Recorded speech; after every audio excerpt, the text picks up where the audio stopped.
The envelope trembled in Margaret's hands. Her fingers traced the raised letters embossed across the top. Final notice in bold red ink. She couldn't see the words anymore, but she knew what they said. She had memorized every cruel syllable when her neighbor, Mrs. Chen, had read it aloud to her 3 days ago. Margaret stood in the kitchen of the home she had lived in for 23 years. Sunlight streamed through the window above the sink, warming her face, but she couldn't appreciate its golden glow. The world had gone dark for her 18 months ago, when the diabetes that had silently ravaged her body finally claimed her sight. First, it was the edges of her vision, blurring like watercolors in the rain. Then slowly, inevitably, everything faded to black.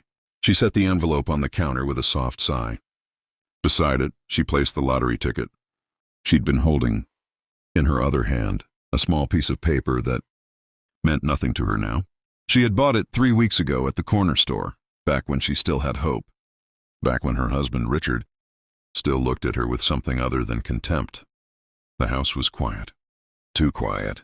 Richard had left that morning without saying goodbye. He'd been doing that a lot lately, leaving early, coming home late, speaking to her in clipped sentences that cut like glass. Margaret knew what was coming.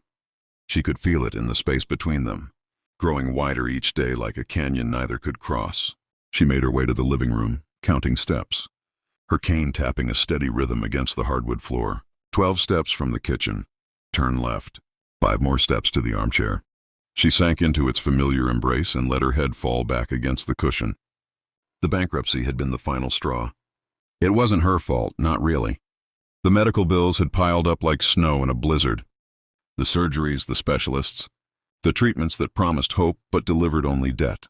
Richard had been supportive at first, holding her hand through the doctor visits, whispering reassurances in the dark when she cried herself to sleep. But as their savings dwindled and the collection calls began, something in him changed. He stopped touching her, stopped asking how she felt, stopped seeing her as his wife and started seeing her as a burden. Margaret heard his car pull into the driveway just after 6 o'clock. The engine died. The car door slammed. Heavy footsteps on the front porch. The jingle of keys. The door opened and closed. Margaret. His voice was flat, emotionless.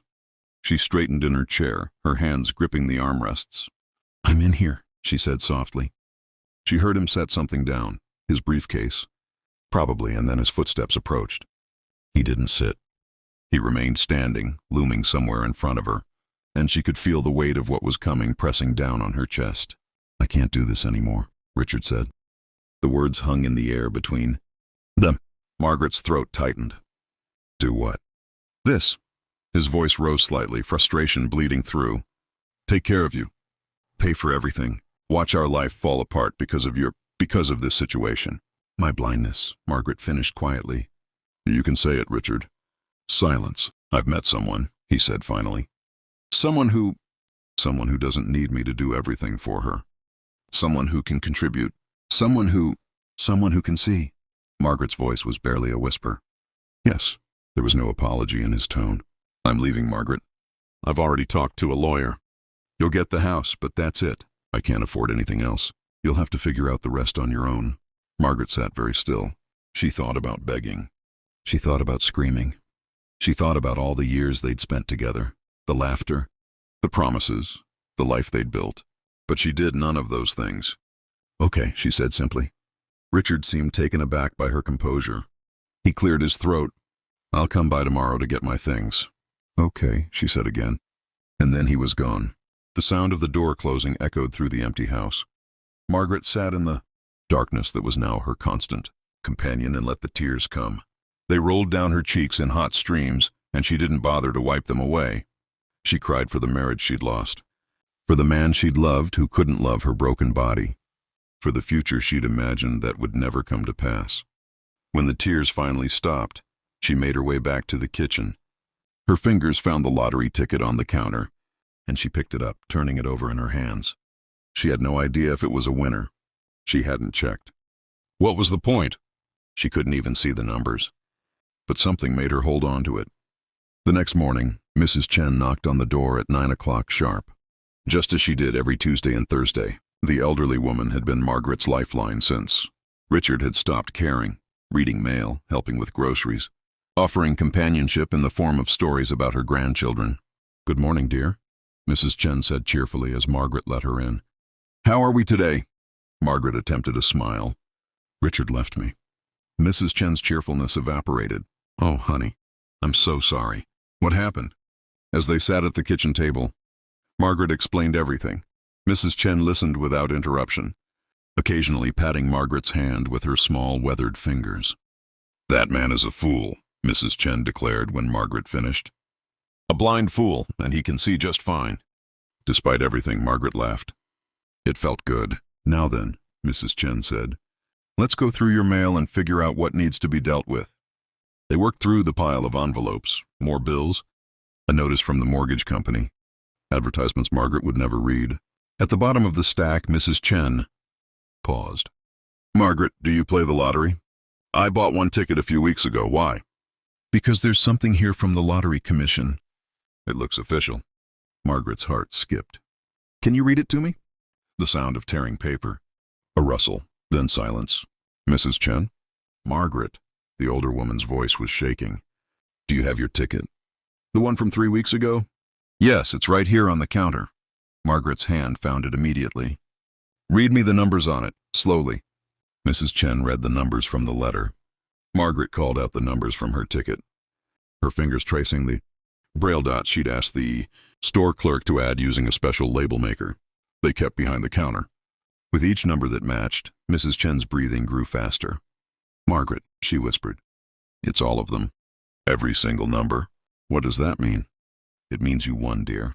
You won the jackpot. $50 million. The room spun. Margaret gripped the edge of the table to steady herself. That's not possible. It's very possible, and it's very real. The letter says you have to claim your prize within 30 days. That's, Mrs. Chen paused, calculating. That's tomorrow. Margaret, this letter is dated 3 weeks ago. It must have gotten mixed up with all your other mail. Margaret's mind raced. $50 million. $50 million that could pay every medical bill, save her home, secure her future. $50 million that Richard had walked away from without knowing it existed. We need to call them right now, Mrs. Chen said firmly. The next few hours were a blur. Phone calls, verification questions, arrangements made for Margaret to come to the lottery office the following morning. Mrs. Chen insisted on accompanying her, and Margaret had never been more grateful for the older woman's presence. That evening, as Margaret sat alone in her quiet house, she heard a key turn in the lock. Richard, coming for his things. His footsteps were hesitant this time. Margaret, in here. He entered the living room. I'm just here to pack. I'll be quick. Richard, there's something you should know. Something in her tone made him pause. What? I won the lottery. $50 million. I found out today. The silence that followed was deafening. You, what? His voice cracked. I'm going to be just fine. Better than fine, actually. I can afford the best doctors, a caregiver if I need one. Specialists who might even restore some of my vision. I can keep this house. I can have a good life. Margaret, You wanted someone who could contribute, she said calmly. Someone who didn't need you. Well, you were right to leave. I don't need you. Not anymore. Wait, let's talk about this. I made a mistake. I was overwhelmed, but I never stopped loving you. Margaret stood, her cane in hand. The woman you're leaving me for, does she know you're here? Silence. That's what I thought. Margaret moved toward the stairs. You can get your things. Then please leave your key on the counter. Margaret, please. But she was already climbing the stairs, counting each one, her hand steady on the railing. Behind her, she heard Richard break down, sobbing, begging. But she didn't turn back. Some things, once broken, can't be fixed. 6 months later, Margaret stood in the backyard of her newly renovated home. The surgery had been a success. She could see shapes now, shadows and light. And the doctors were optimistic that her vision would continue to improve. Mrs. Chen sat beside her, sipping lemonade. You know he's tried to contact you 47 times, the older woman said. I know. You going to respond? Margaret smiled, feeling the sun warm on her face, seeing its glow even through her limited vision. No, I'm busy living my life, and it's a good one. In the distance, she could make out the blur of flowers she'd planted, roses, she'd been told. Their fragrance drifted on the breeze, sweet and promising. She had been broken, abandoned, left with nothing. And in that nothing, she had found everything she needed. Herself,